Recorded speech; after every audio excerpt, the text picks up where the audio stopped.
De la librería Mar Adentro, Gustavo Vergara, gracias amigo por estar aquí también con nosotros.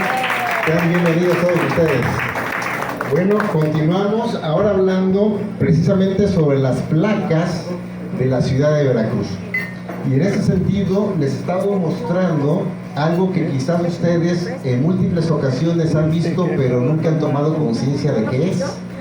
Estamos precisamente en lo que es la calle de Mario Molina, esquina con Portal de Miranda, y podemos ver esta escultura, ¿sí? Porque es una placa de material que fue, en teoría, dentro de lo que estuvimos estudiando, la placa más antigua que hay aquí en la ciudad de Veracruz respecto a una obra pública que se haya realizado. Es una placa que está también en el medio enfrente del Parque Obregón, porque el Parque Obregón originalmente había una fuente ahí, que es donde llegaba el agua de la laguna del Malibrán.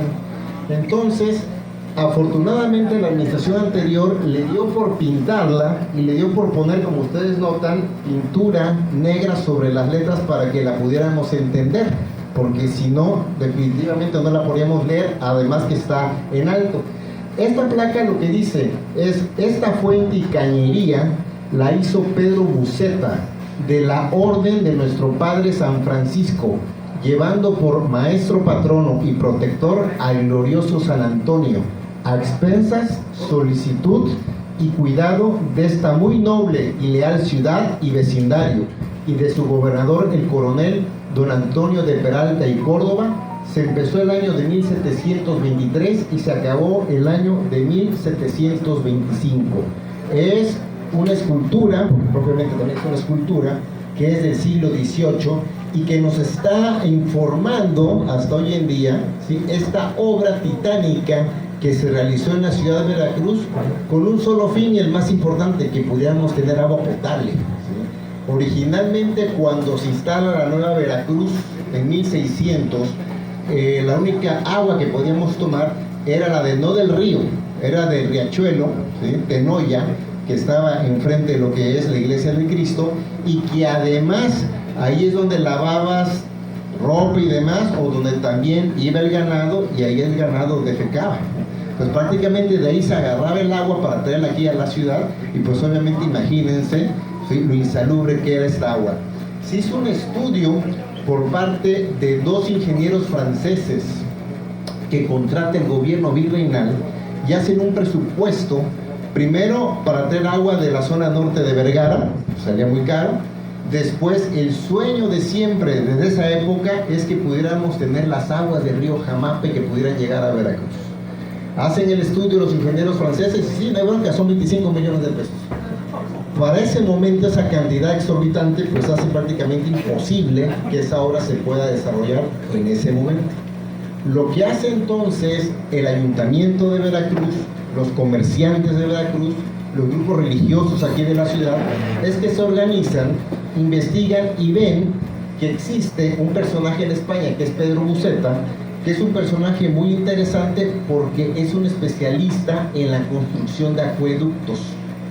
Entonces hay tres tipos de acueductos, ¿sí?, como los que vemos allá en Querétaro, que son elevados, los que son a ras de calle, pero que no están cubiertos, y los que son subterráneos. Viene Pedro de Buceta, hace ese estudio, y entonces empieza a ver que la laguna más cercana y el agua más limpia que se puede tomar es de la entonces laguna de Malibrán, que no es esta que existe actualmente donde está el cocodrilo, no, esta es artificial, ¿no? Bueno, existía esa agua muy clara y demás, y como curiosamente, a lo mejor no lo notan, la zona de Malibrán está ligeramente más alta que aquí, que el centro de la ciudad.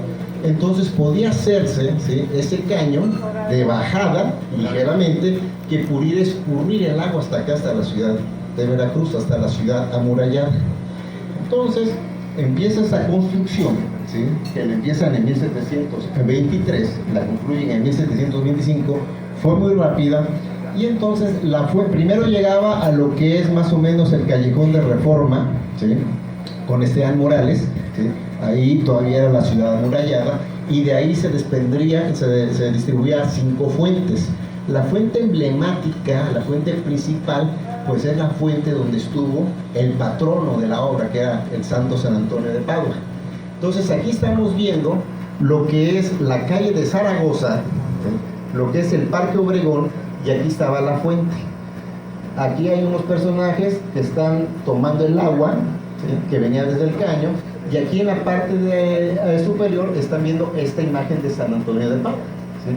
Aquí están viendo también una imagen más cercana. Esto es lo que es el hoy edificio Trigueros, en aquel momento Mercado Malibrán.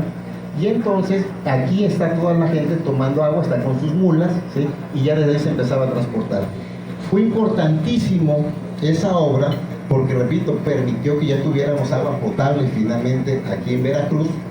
Funcionó de 1725 hasta prácticamente 1878, ya cuando finalmente se empezó con la infraestructura que fue cambiando a hacer lo que es la conexión con lo que es el río Jamapa, ¿no? Entonces es una obra importantísima y que hoy en día sigue estando presente, pues precisamente con esta placa.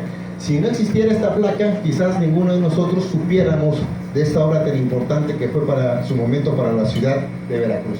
Entonces, cuando pasemos por ahí, por el portal de Miranda, cuando vayamos a pagar el predial, ahí a Trigueros y demás, pues no está de más asomarnos y ver esta placa, que afortunadamente la tienen pues en un muy buen estado, entre otras cosas porque es una placa de material, ¿no? Que se puede conservar perfectamente bien. De ahí vamos a pasar a lo que quizá sea la segunda placa más importante, la segunda más antigua y que pocos conocemos. Aquí estamos viendo lo que es la ciudad amurallada de Veracruz, y en la parte hacia el sur, en la parte de aquí, están viendo una flecha, ¿sí? Aquí está la famosa Puerta Acuña. Es una puerta que se construye precisamente, fue la última que se construyó en esas épocas. Es esta la imagen de la Puerta Acuña. Estamos hablando de la avenida Hidalgo, esquina con Zamora, a una cuadra de lo que es la Casa Museo Benito Juárez, enfrente de la casa de nuestro amigo Juan Carlos Ocampo, por cierto, ¿sí? Y pues es una puerta bonita que no se debió haber destruido, pero cuando viene el proceso de derrumbe de la muralla, pues bien podíamos haber nada más quitado las murallas y dejar las puertas, principalmente esta que está emblemática, ¿no? Sería un buen recuerdo para la historia virreinal de Veracruz. Sin embargo, pues también se decide que tiene que ser pues remolida, ¿no? Entonces, lo que queda es que finalmente, me voy a regresar, quizá esta casa, esta esquina, con el tiempo se le fueron tapando los ventanales y demás, tuvo algunos propietarios, y entendemos que podría ser esta misma casa, ¿sí? Están viendo la distancia de la que está lo que es en la Catedral de Veracruz, y entonces les vamos a enseñar dos placas que nadie ve. Ustedes me dicen dónde están las placas, ¿alguien las nota? Aquí están. Y están ahí y se nota por el cristal, pero quiten el cristal y no se ven. Entonces, estas placas, ¿sí?, fueron colocadas en dos momentos distintos. La placa de abajo es más antigua, la placa de la parte de arriba es más reciente. La placa de abajo es cuando se inaugura lo que ustedes vieron, la Puerta Acuña. Y la parte de arriba es cuando el ayuntamiento anuncia el derrumbe de lo que va a ser la muralla de Veracruz.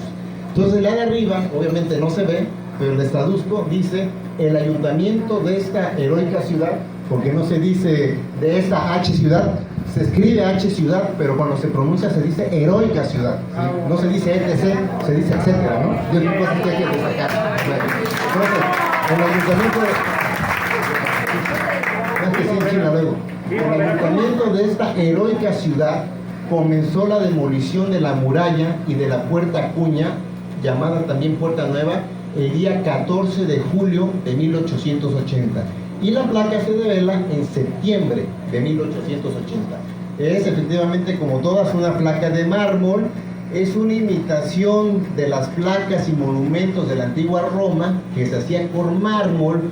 No existía propiamente pintura en la época romana, y entonces se puede entender que por eso las letras, ¿sí?, pues también van del mismo color porque está esculpida, ¿sí? Es el mármol esculpido para hacer la forma de la placa y para poner también ahí las letras.